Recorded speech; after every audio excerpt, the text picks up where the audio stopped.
who is, of course, His Excellency General Valeriy Zaluzhnyi, who is the ambassador of Ukraine to the United Kingdom, but also, of course, was formerly the Commander-in-Chief of the Ukrainian Armed Forces. And he is going to talk to us today about the world of hard power and the future of the war against Ukraine. I think you've been told already that the ambassador is going to speak in Ukrainian, so we will need to listen to the translation, those of us who require it. This event is on the record, and it will be live streamed. And after the ambassador has spoken, I will put a couple of questions to him, and then there will be an opportunity for questions from the floor. We are, of course, marking today the 4th anniversary of Russia's full-scale invasion of Ukraine, although it is, of course, worth recalling that Russian aggression against Ukraine started well before that, 14 years ago, with the attacks on eastern Ukraine and on Crimea. And that is the context for our discussion today. The ambassador is going to talk about the evolution of warfare during this conflict, and then I hope we'll talk about the future prospects for a potential settlement and the future of Ukraine. So with that, Ambassador, I welcome you to the podium. Thank you very much for joining us.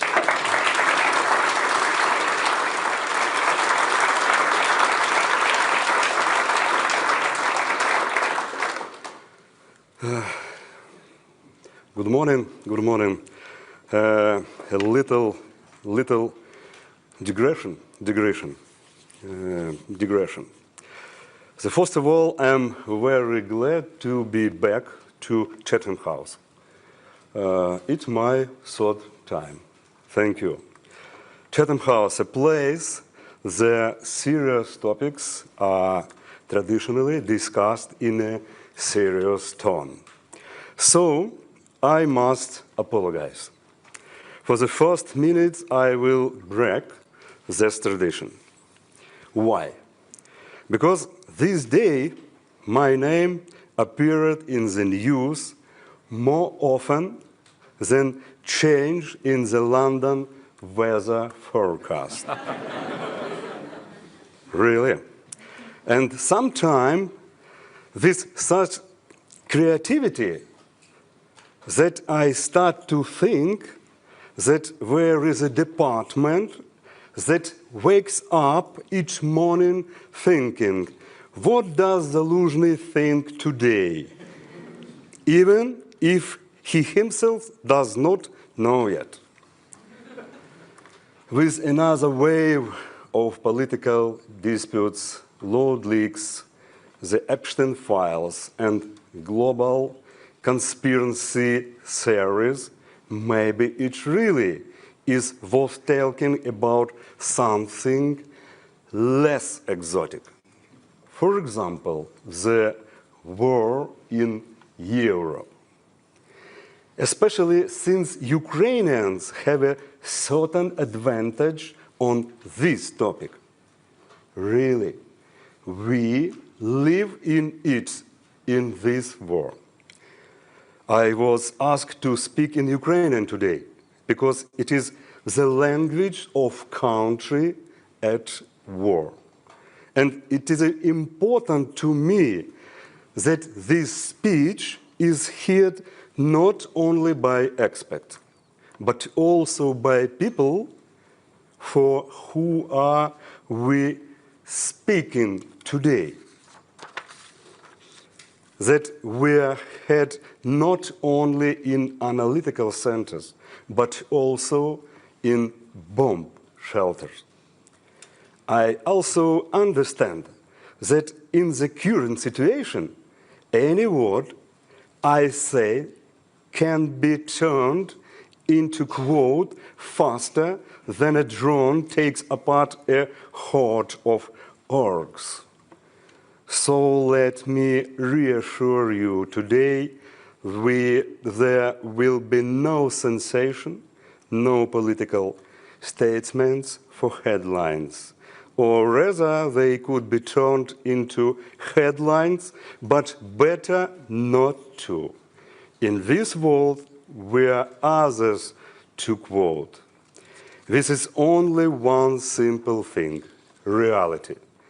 The reality is that the war in Ukraine stopped being only a Ukrainian story. It has become a laboratory of future. And like any laboratory, it does not ask if we are ready for experiment. I know I am often described as a general who thinks in terms of technology. That is true, but even more, I think in terms of responsibility, because technology changed the world, and responsibility determines if the war will be last or only the introduction to the next one. It's very important. And if I'm discussed so actively in the news, allow me to use this opportunity for something useful, not to explain rumors or the influence of someone's opinions on the temperature on the air, but to explain trends that are changing the entire world. Unfortunately, not opinions. Because today the question is not who said the what. The question is what kind of world we will have if we pretend that nothing is happening. So, let us really speak about serious things, without conspiracy theories, without illusions, and, if possible, without Munich 1938. At least that part is not up to me. And if you're ready, I am ready to begin my main information. Take your earphone, please, and let's ask our interpreter to the work.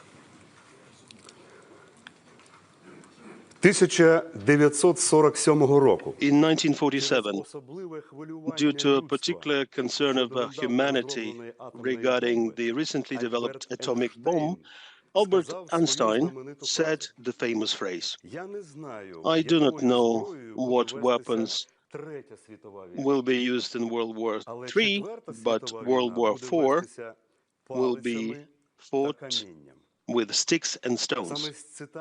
It is with this quote from this wise man we'll start our dialogue, namely about what Albert Einstein did know back in 1947. I believe I have a great opportunity to tell you what weapons are already being used and will be used in World War III, and what we should all do about it. Modern warfare, and even more so future warfare, has long since gone beyond long trenches, powerful tank fists, and air battles. The desire to survive, the rejection of the imposition of foreign will, exceptional creativity and freedom of thought have become an exceptional stimulus for Ukrainians to pursue technical progress, and so modern warfare already integrates unmanned and robotic systems, distributed sensor networks, and the entire electromagnetic spectrum, that is, virtual, informational, and partially physical, into a single theater of operations. All of this is rapidly becoming intellectualized of course, under the influence of artificial intelligence, intelligent technologists. I wrote many articles and delivered many speeches, and I was about the change of the modern warfare. And even here, I told about that. Nobody wanted to believe that, and many criticized me, though this reality is gone, is behind us. It's not important who thinks what in the categories of peace and who stays in illusions of the past. Today's war between us and the Russian invaders is the way it is, and we know for sure that today it's the sufficient war power to prevent this war. Not a single country has it. This summing up of the 4 years of a full-scale war, I will stay briefly on main conclusions. In modern war, the battlefield has become completely transparent. This has led to the creation of a robotic kill zone, which today extends at least 25 kilometers deep, and the ability to destroy logistics is constantly growing. And today, this makes it impossible to use the so-called rear zone up to 50 kilometers deep. The classic logistical noose that we successfully devised during the liberation of the Kherson region has gained new momentum. All this has made it impossible to carry out classic offensive or defensive actions. The number of people who are physically capable of performing tasks in the combat zone is minimal. It continues to decline and is actually tending to be replaced by robots. What about mobilization or the possibility of improving it? The experience of both Russia and Ukraine shows that the traditional approach to mobilization in modern warfare has completely exhausted itself. Firstly, this particular war, which was long and highly intense, showed that, oddly enough, the most valuable resource in such a war is human resources, because it takes a lot of time to restore them, which is much longer than, for example, production cycles for weapons. It is simply impossible to quickly replace such a resource on the battlefield. Secondly, given that the battlefield has become transparent and is controlled automatically by robots, a person's chances of survival no longer depend on the quality of their training and lead to inevitable losses, which requires distancing people from this kill zone. Thirdly, our experience also confirms that the issue of mobilization is a sensitive one, and one that affects the stability of society in a war of attrition and its willingness to support such a war. That is why Russia does not declare mobilization, which is sometimes used to scare us. For Russia, fighting with mercenaries and volunteers and fighting with forcibly mobilized troops are different wars, and the political consequences of such wars are different. Therefore, future wars will certainly not involve the mobilization of millions of people. It is more about technological and economic mobilization as a guarantee of the continuous process of ensuring and maintaining technological superiority over enemy. Today, robots not only perform auxiliary functions, but also carry out separate assault operations and even take live enemy soldiers prisoner. The use of any technology in these skill zones, as well as people, has become a real suicide mission. So the conclusion is about demographics and war. The Russian-Ukrainian war has taught countries with demographic challenges a critically important lesson. The model of warfare that involves trading human lives for tactical gains is no longer a logical and viable option. Except for Russia, also any resource is exhausted for Russia as well. Насиченими високоточними засобами ураження, такий підхід є неприйнятним не тільки з моральної точки зору. On a modern high-tech battlefield saturated with precision weapon systems, this model is unacceptable not only on moral grounds, but on those of tactical efficiency. Paradoxically, as the technological sophistication of the battlefield increases, the human resources become the scarcest, maybe the only fundamentally non-renewable resource of all. This is especially true for developed countries, where the demographic trends render traditional approaches to warfare less and less acceptable. For example, on the European continent, there is not a single country with a positive birth rate, so the loss of manpower on the battlefield would have huge socio-economic rather than mere military implications. Therefore, technological evolution towards the robotization of warfare has offered an alternative that allows for the preservation of combat effectiveness while radically reducing human involvement and, as a result, human losses. The ultra-expensive precision weapons that were a real game changer in the 20th century have been replaced by weapons of attrition. These are cheap and mass-produced but highly accurate weapons that deplete at a high rate expensive weapons systems, on the use of which, by the way, the NATO doctrine relies. These weapons of attrition are being developed consistently and effectively. No country can cope with such a challenge on its own, especially if they choose to err on the side of caution. This calls into question the ability of even resource-rich countries to wage long wars against smaller ones.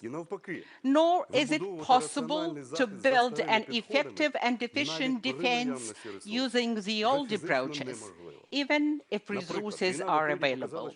For example, the war in Ukraine has shown that it makes little difference how many combat-ready frigates, corvettes, submarines, and even missile cruisers you have. This advantage can be nullified by a country whose navy was destroyed at the beginning of the war. And let's be honest, who's really controlling the Black Sea now? Summing up, procurement of expensive and unique products would not guarantee security in the era of modern warfare. A most important consideration, success in a high-intensity war of attrition with the deployment of cheaper and more efficient means of attack depends on the resilience of the nation's economy and its ability to ensure uninterrupted power supplies. We will get back to this later. Simply put, it's about the ability to maintain military potential over time in the face of constant tensions, complex logistics, and accelerated technological change. It is the economy combined with political and social preparedness that becomes the lifeblood of war. And it is the main target of the belligerent parties. How can we make sure that the economy contributes to the victory? There are two stages of economic development in a country at war. First, the economy should be put on a war footing, mobilized, and then it should be persistently fueled. This is the greatest challenge for Ukraine today. What does it mean to mobilize or to put the economy on a war footing? It's simple. A series of measures should be taken so that military-industrial planning becomes part and parcel of the planning of military operations and does not depend on external supplies. Do we see this happening in Russia? Yes, we do. There is every indication that the Russian economy has been put on a footing as part of their public policy. We experience the consequences of this move every day and every night. It is almost impossible to stop such a military steamroller. The only option is to destroy it. That is why every war so far has inevitably led to an arms race. More about the economy. I can assure you that traditional defense industrial models, that is, centralized factories, long supply chains, the rigid production cycle, are no longer fit for purpose. Not only do they generate a lot of critical vulnerabilities, but they also fail to adjust timely to actual operational conditions. Now, the brutal war of attrition in Ukraine is a war against economic opportunities. So far, the weakest link in the economy has been the energy sector. Ukraine's energy infrastructure has traditionally been built on a centralized model, large power plants and a single grid connecting the regions. This war has exposed vulnerability of such a system to targeted attacks. Over the 4 years of Russia's invasion of Ukraine, attacks on power plants and grids have become the main instrument of war. The aggressor's goal has been to cut off power supply to cities. By the end of 2024, up to 80% of the thermal power plants' capacity in Ukraine was out of commission, and energy transmission to the population was halved. As a result, in the winter of 2026, millions of people have been left without heating and electricity. Centralized facilities like large thermal power plants, hydro and even nuclear power plants, extended electricity grids become an Achilles heel of the national security in the times of war. If the enemy destroys several key nodes, entire regions are plunged into darkness. Thus, the energy security is inextricably linked not only to the resilience of the wartime economy, but also to the national security. Protecting energy facilities becomes as important as protecting territories. To fully understand the current situation, it's necessary to dwell on some other aspects. First of all, what about the nuclear weapons? In my humble opinion, I know it will be criticized. Today, this super powerful weapon is akin to a fig leaf on Atlas's body. It disguises the true capabilities of the one who possesses it.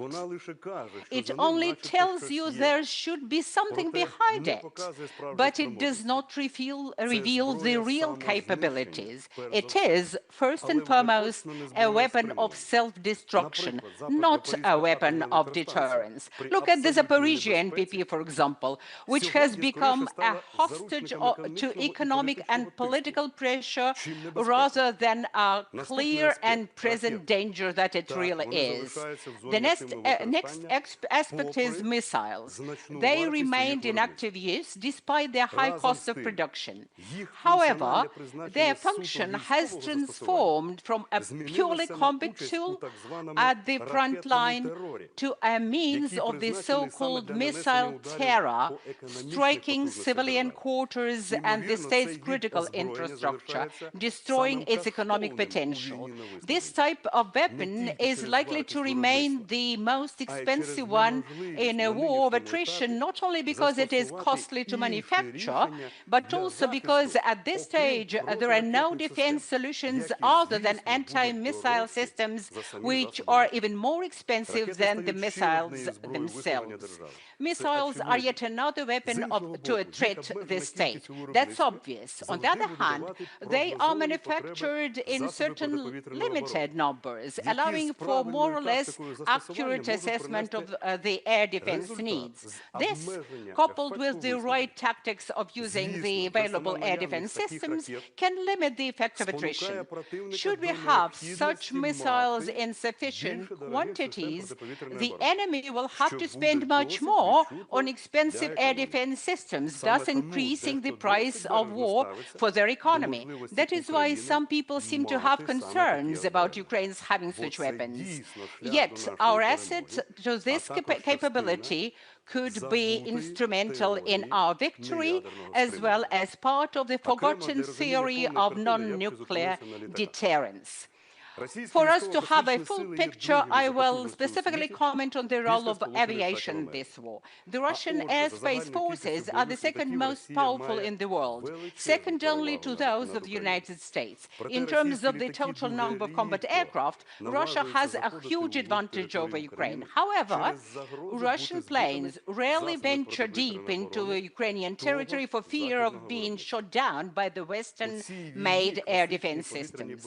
Classic air air battles are also rare in this war, mostly because of the pertinent costs. For example, a fourth-generation Su-30 fighter jet costs about $50 million and can be easily shot down by a $4.5 million Patriot missile. This simple arithmetic shows that the aircraft could hardly be a weapon of attrition, but as a platform for launching other weapons of attrition, it is quite effective.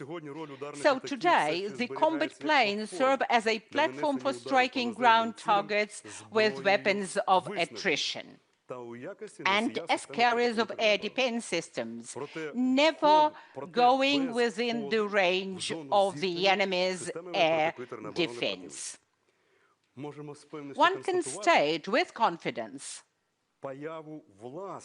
that manned aircraft have got their own kill zone and that the personnel are increasingly moving away from this zone. Such a situation in the skies enables operations aiming to break through the enemy's air defense by depleting it with other means. Of course, this will require resources. This describes, in general terms, the changes that have taken place since the outbreak of the Russo-Ukrainian War, the largest conflict in Europe since World War II. I would like to reiterate that technical and technological progress has resulted in a profound transformation of all domains, sea, air, land, outer space, cyber, which continue to be rapidly transformed through the advance of AI. This process has fundamentally changed the role of traditional weapon systems and has undoubtedly affected not only the nature of warfare, but also the procedures for training, organization, and development of defense capabilities. All of this urges the military strategies, tactics, and operational prowess to adapt. It is the emergence of new technological solutions that leads to the most revolutionary changes in the conduct of hostilities. In the past, it was gunpowder, aircraft, or nuclear weapons. Today, it's unmanned or uncrewed systems and AI. So, talking about the war of the future, we have to admit that the militech revolution based on unmanned systems and AI provides unprecedented tools for war and destruction of the enemy's military and economic potential. And one can see the main trends in the development of these technologies. The key functions that are constantly evolving, including through the introduction of AI, and they, attention, pose a real threat, are A, the swarming function, and B, the autonomy function. Simply put, in the near future, with the development of the resource-based and hardware, we will see smarter and cheaper drones attacking by the dozens or even hundreds from different directions and altitudes, simultaneously from the air, ground, and water. The autonomy of these drones will develop in two main directions, either in a single centralized digital space, in a common system of real-time control and interaction, where all actions and processes are still controlled by humans, albeit with the help of AI. Alternatively, it will be drone to fully autonomous robotic complexes swarms, both in combat and support functions. Such drones will be endowed with a high level of individual AI that learns and develops in real time within the limits necessary to perform combat missions, and will not require constant communication with each other or with command nodes to carry out their missions. This is, in fact, a transfer of responsibility to a separate tactical system, a drone.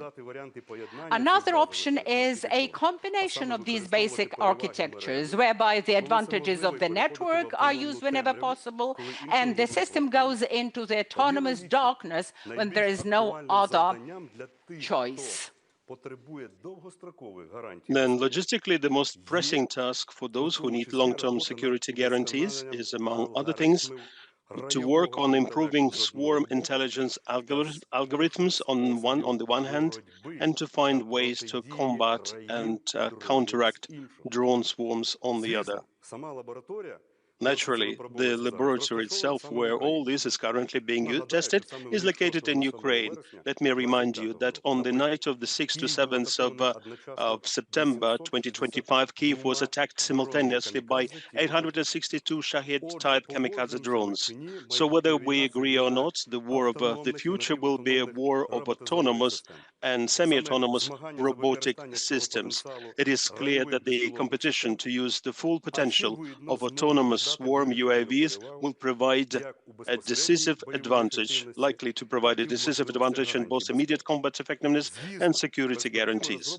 Of course, the prospects for developing drone swarm technologies, ground, surface, and underwater in Ukraine must be considered in light of the critical dependence on global microelectronic supply chains. Therefore, future security alliances will likely be built on the principle of resource security. Unfortunately, for Ukraine, the development of relevant national capabilities is impossible without the full implementation of a sustainable partnership and the introduction of appropriate policies in the field of military digital products and services. From a technological point of view, the Russian-Ukrainian war is currently in a transitional period. This is a period when technology is developing rapidly, but its development is still insufficient to, for example, completely eliminate human presence in the combat zone or ensure the complete autonomy of unmanned systems. However, it has been impossible to carry out the operational tasks of a classic war for more than 2 years. Traditional weapons and structures are still being used, but are gradually being phased out or transformed. With Russia unable to achieve its political goals in the war and Ukraine refusing to surrender, Russia is stepping up its attacks on infrastructure, energy systems, transport hubs, and other key elements of state administration and life support. Therefore, the strategy of the war is now aimed not so much at seizing, capturing territory, as at depleting the enemy's resources and capabilities in order to achieve its goals. All this is happening against the backdrop of the expected destabilization of the disbalancing of old world order. This is also exacerbated by the US policy of non-compliance with the international legal framework, which could lead to the ultimate destruction of the existing international system, a system, by the way, that could purely theoretically take measures against the aggressor country and serve as a future basis, for example, for a peace treaty. Among other things, these steps by the US are exacerbating contradictions within NATO and leading to a decline in both the real effectiveness of the alliance and coordinated, most importantly, coordinated assistance to Ukraine. Russia, meanwhile, is exploiting the situation to reduce sanctions, expand its military-industrial complex, accumulate the necessary technology, and obtain additional support from China. By inviting Ukraine to negotiations, it is starting a war on a much higher strategic level, a war against women, children, and the elderly, sparing neither expensive missiles nor Shahids, suicide bombers, forcing them to freeze in cold cities, hoping for a quick surrender. In such a situation when the tension and intensity of the war of attrition is increasing, it is of course necessary to find a solution that would not only not harm the current geopolitical situation, but will also become the basis for future peace based on the strength of potential opportunities, not obligations. Such a solution may include the implementation of 3 parallel tasks. The first and most difficult task is to preserve the maximum number of partners and respect their interests, without which it is impossible today to withstand Russian attacks, exert pressure, and effectively build a future defense alliance without harming future allies. This is a delicate and balanced diplomatic effort, which has had no parallel in world history due to the completely unprecedented conditions in which all participants in this process find themselves, because the old rules no longer work, but people still have high hopes on them, and the new ones have not yet even been formulated yet. And when that will happen and in what time frame is unknown.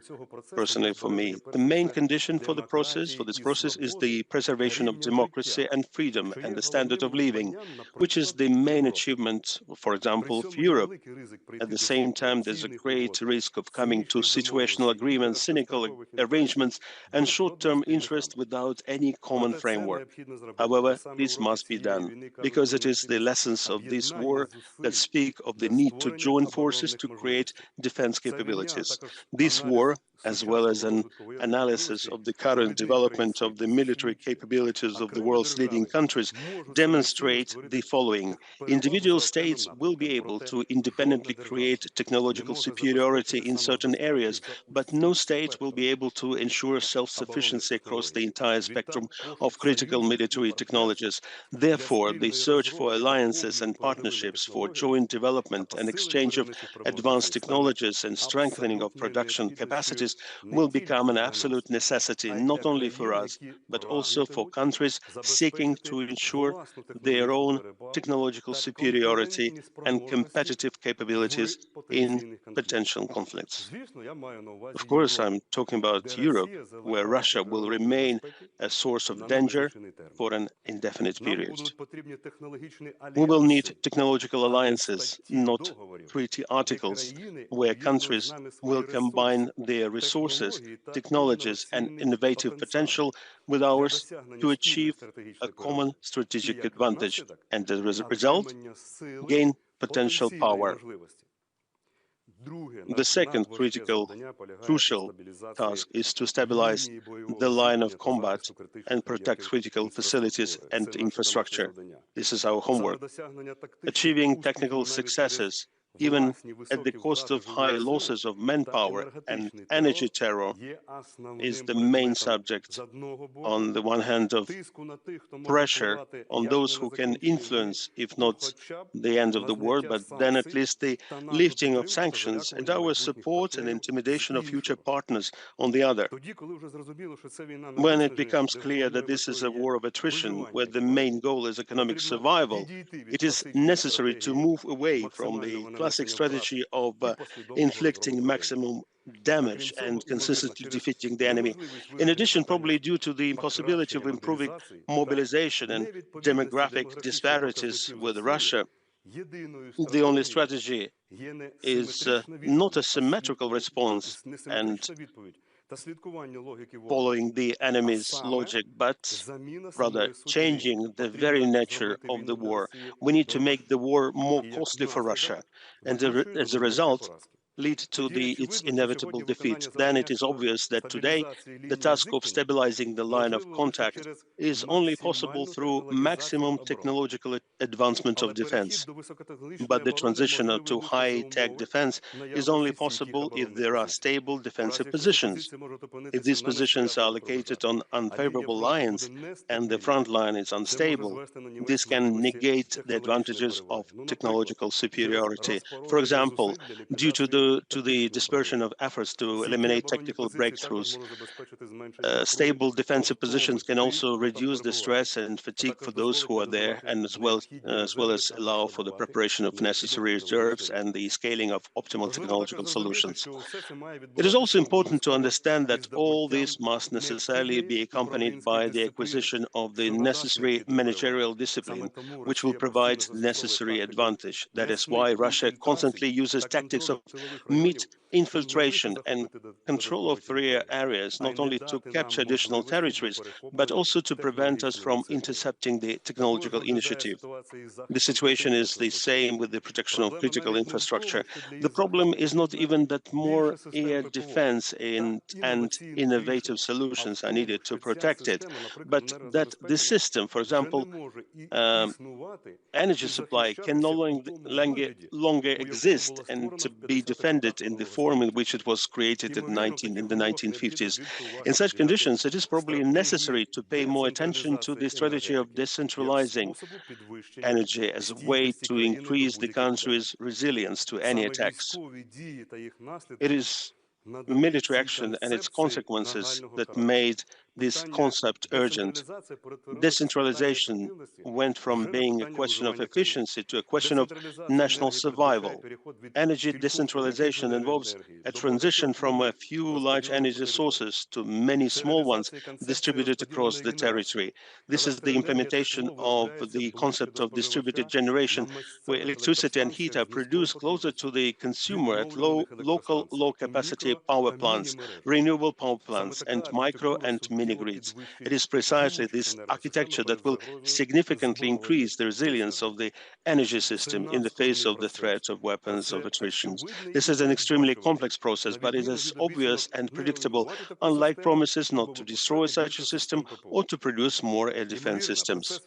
Presumably, the reconstruction process should begin now, without waiting for a peace deal, which may never happen, and a new format of peacekeepers should be launched who do not fight but rebuild. The main conclusion is that the energy system has become a new front in the war, and its stability determines the outcome of the conflict. The transition from the Soviet centralized network to a modern decentralized hybrid system is not only a modernization, but also the country's ability to survive and therefore to win. In any case, the preservation and protection of critical infrastructure must be based on real rather than expected and uncontrollable capabilities. The third task is to convince our partners of the need to impose tangible sanctions and not to ease the sanctions regime against Russia. In a war of attrition, this is the only effective mechanism for ending the war, which consists in depriving the aggressor of the very possibility of waging war. Russia's recent activity in the United States and the intensified terror on our cities testify to tangible problems in the Russian economy. This is a real signal coming from within the Russian state apparatus. The deterioration of the economic situation and the threat of citizens dying in the war are gradually creating a fundamentally different situation in terms of Russia's perception of the ruling regime and calling into question the stability of the entire totalitarian regime. It was precisely such an explosion of an economic crisis that once forced the Soviet Union to end the war in Afghanistan and led to a phase of loss of control within the Soviet Union itself. The military economy, filled with huge expenditures on defense orders and payments to mercenaries, must be approaching a breaking point. It is very important for us to continue to strike at the sources of Russian income in parallel with the financial support of our partners. Among the main measures should be a reduction in purchases of Russian energy resources and the fight against the shadow fleet, especially in the Baltic Sea. Of course, Russia will have money for the war until the very end. However, it is important to understand that restrictions on its economic capabilities and isolation must be irreversible and the only thing that can lead to the end of the war. Any war is another mistake of humanity and a huge tragedy.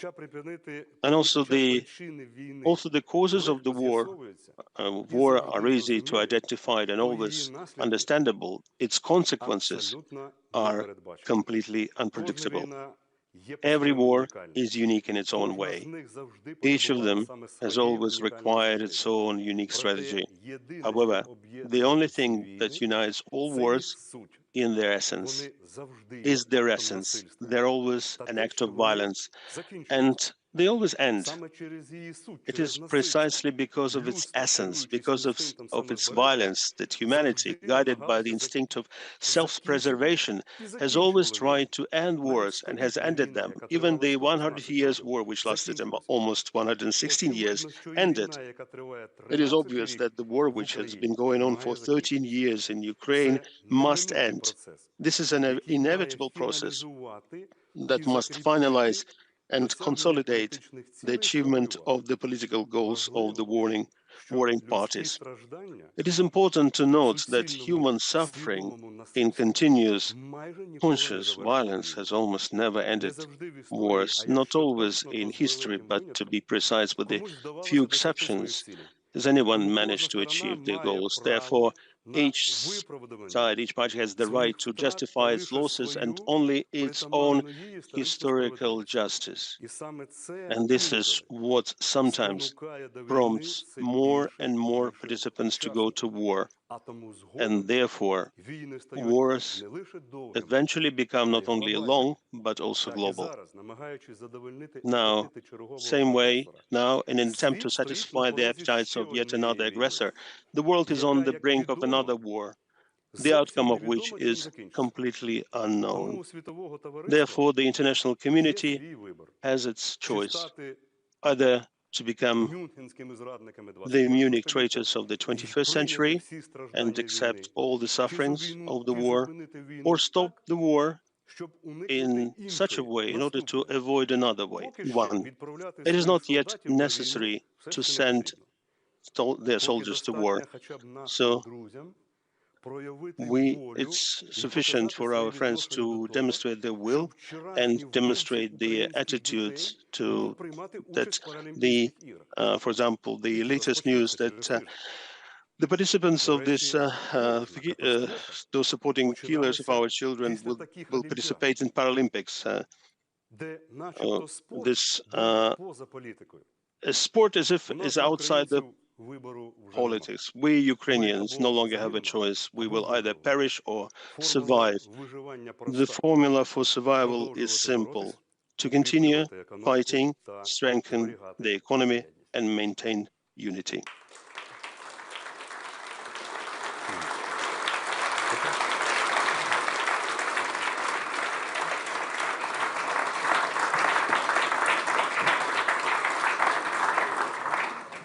Well, thank you very much, Ambassador. I mean, you covered a fascinating range of issues there, from the technological evolution of warfare on the front line, the infrastructure attacks, the effect on society, and how we should respond to modern warfare. And I'm sure that those are themes that will be picked up in the questions. I'm not going to ask you the personal political questions that you asked us not to raise, but I can't promise that others won't. We don't have a great deal of time, so I'm just going to go straight, if I may, to one question that came in online, and then I'll open up in the room. And actually, the question online picks up where you left off, because you said in your speech, in the end, all wars end. But you didn't say how this war is going to end. And the question is, could you say a bit more about how you foresee the possibility of a ceasefire and eventually an end of the conflict? And if I could add to that, how seriously and how should we evaluate the American efforts at negotiation that we've seen various waves of? Do you think that they are likely to lead to progress, particularly in the context of demands being made on Ukraine to surrender territory that has not been taken by military force?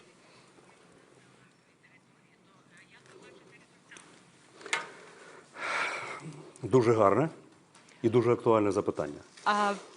Very legitimate question, I would say. In order to answer that, I would start with the following. Let us be frank and admit that since December 2023, that hasn't been a conflict between the Russian Federation and Ukraine, but it has been a global problem. For example, let us look at the number of the countries introducing sanctions, introducing secondary stage sanctions, the number of those who support the Russian Federation. Let us be frank, that's a global issue, and it needs global solutions. Global solutions, what does it mean?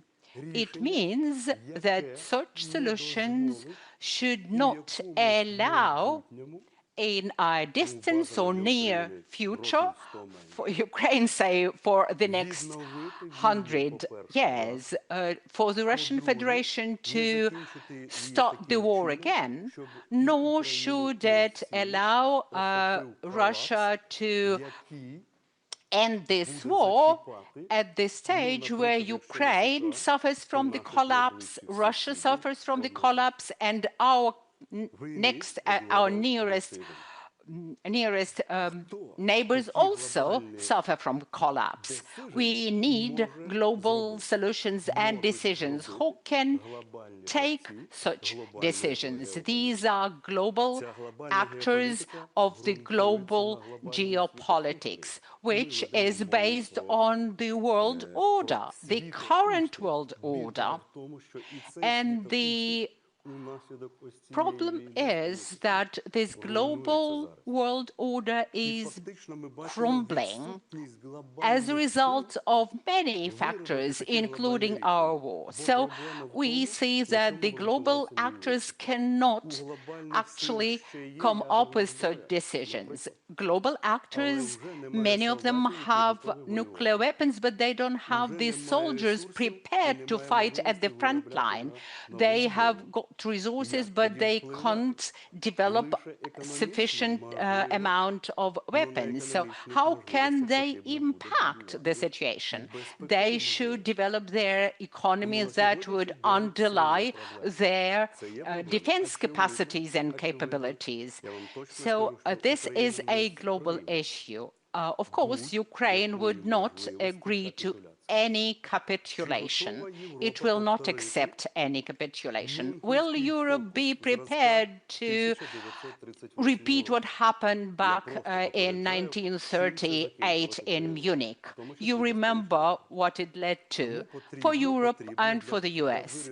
So in order to address this global issue, we have to get the global environment formed with realistic global assessment of the state of play in Russia, for example, and what is needed to get Russia stop the war, end the war for economic reasons. Of course, we have an opportunity now to isolate Russia, to put it under economic pressure, and to keep the front line. We should not allow the situation at the front line impact the negotiations on the peace deal. It is extremely important to appreciate the significance of the moment. We should be thinking of a solution that would not be taken by the old style or old school politicians. Do we really have people, politicians, decision makers capable of looking ahead, say, for 20 years, understanding how to build their economies so that the next war is effectively avoided? I don't know. But we all see that the war can be ended right now, but it would not be enough. If the war ends, but no new security system is put in place, it will bring about the new war. So technologies are a key. Any country with sufficient technologies can become an aggressor. And in the war of the Russian Federation against Ukraine, technologies are a complicated issue. Thank you very much. I'm going to come to the room here. I'm going to take two questions, and I think probably that's all I'm afraid we're going to have time for, but I'll take one over here. James Lansdale, why don't you come in? And I'll take one over this side of the room, that lady there with a hand up. Can we take two questions at the same time? Yeah? Dobry den, General. James Landale, BBC News. Do you wish one day to be president of Ukraine? I told you. And secondly, if you were president now, what would you do differently? Dziękuję. That's the first question. Second question from a lady over here.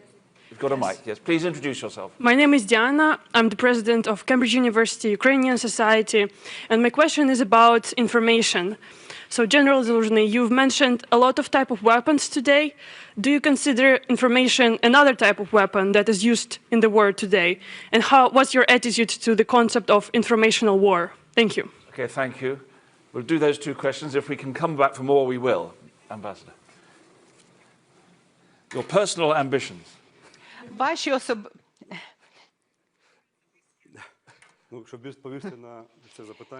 Now, in order to answer this question, I should go to one of the wonderful pubs in this very city and discuss it there. It's pub talk, actually, or bar talk.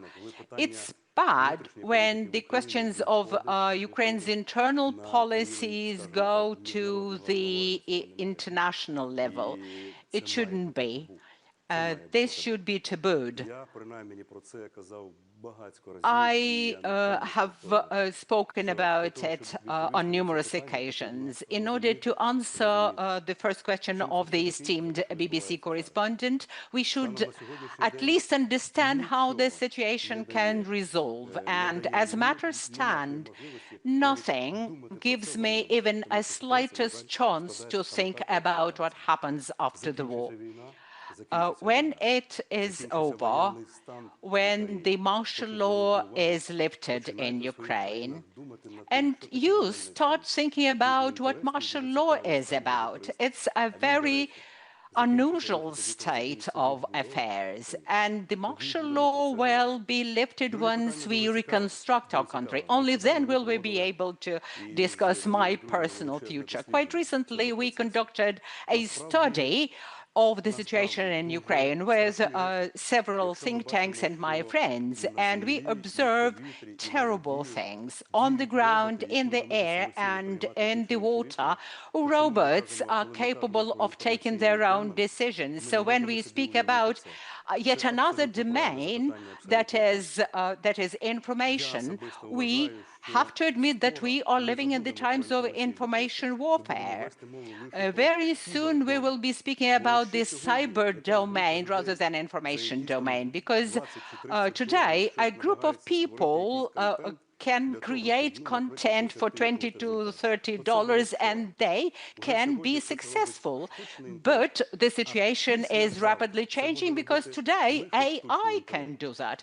2 days from now, it will be only AI to generate such content. That's why I spoke about different domains like air, water, ground, outer space, and cyber. And then we won't be able to overcome fakes if we close down, for example, a certain messenger or information portal, because neural networks will have incredible power. And this is a totally new domain for warfare. Thank you.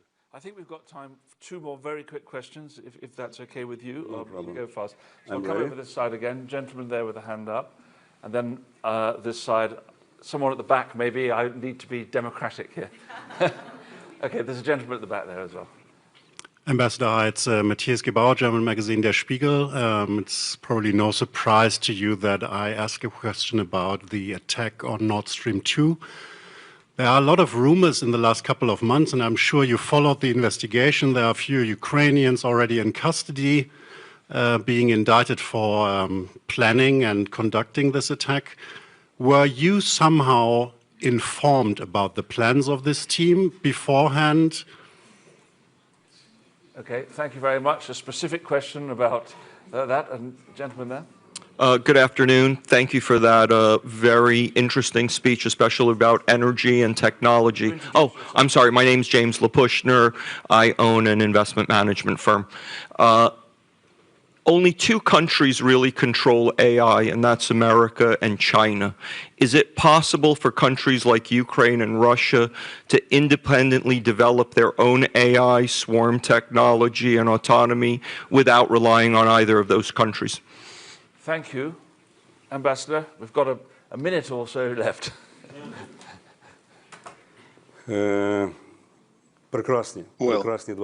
All excellent, fantastic 2 questions. Coming back to Germany, to Spiegel. First of all, I would like to thank the German government and the German people for the support for Ukraine. This is a unique example, case in the history of humankind, what it means to work on mistakes and what it means to protect your own and others' lives. Thank you very much. In terms of the Nord Stream situation, finally, this question has become public, and I myself had nothing to do with it. And in order to prevent the situation, it turned out to be in 2019 in Brussels when I was arrested at the airport. There's a war criminal. Naturally, I sent many requests and to German prosecutor's office. I understand all the details, but the German prosecutors are they are not obliged to inform me. But I am concerned that I cannot be directly or indirectly be involved in this process. Somehow, this process has moved way out from the legal criminal aspect, moved into more political dimension. Perhaps you also were, as myself, that Nord Stream and Germany has nothing to do to each other. The Nord Stream is the Gazprom property. And then my question is, why the German government is so preoccupied with the Russian property? And on top of that, the government of Germany on many occasions stated that it was a mistake, and more than that, and they don't really see any political necessity in it. Together with that, well, if we analyze the situation deeper, that currently what I see that this is the fight for insurance payments has started, and this acquiring more impulse and getting others involved. But I do believe in European legal system, justice system, and irrespective of the fact that some people are arrested and under arrest, we're moving towards the European standards, and I'm not going to assess the actions of the law enforcement agencies, but this process should be fair. And once again, I will repeat myself, I'm not involved either is a good thing or bad thing, but let you make conclusions. And then there's very interesting questions in terms of the AI, artificial intelligence. One can be so proud in any country, in any nation, of the achievements, claiming that we are developing in the field of artificial intelligence. It's possible to say this and do good presentations and to different conferences. I will tell you, the laboratory where all these things can be tested, the combat system which tests the AI is located, unfortunately, where it is located now. There are no things you were mentioning.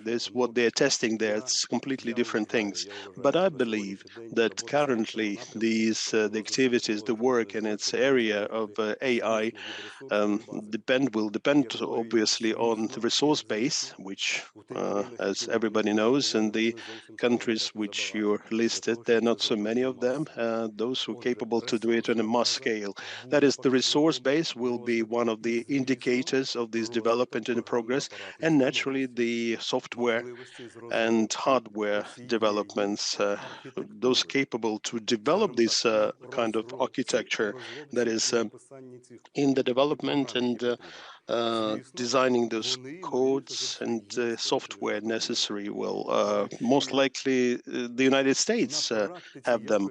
But whether in practical terms, whether the processing and testing, it's difficult to say that. Myself personally, I haven't seen these systems in Ukraine so far. Perhaps we'll see them a bit sooner. Well, that's the answer. Thank you so much, Ambassador, for joining us today and marking this very important moment, sad moment in the history of your country. I just want to say there are many things that we could have discussed, but to thank you and to express our support for the President, government, army and people of Ukraine on behalf of Chatham House. Thank you very much. Thank you.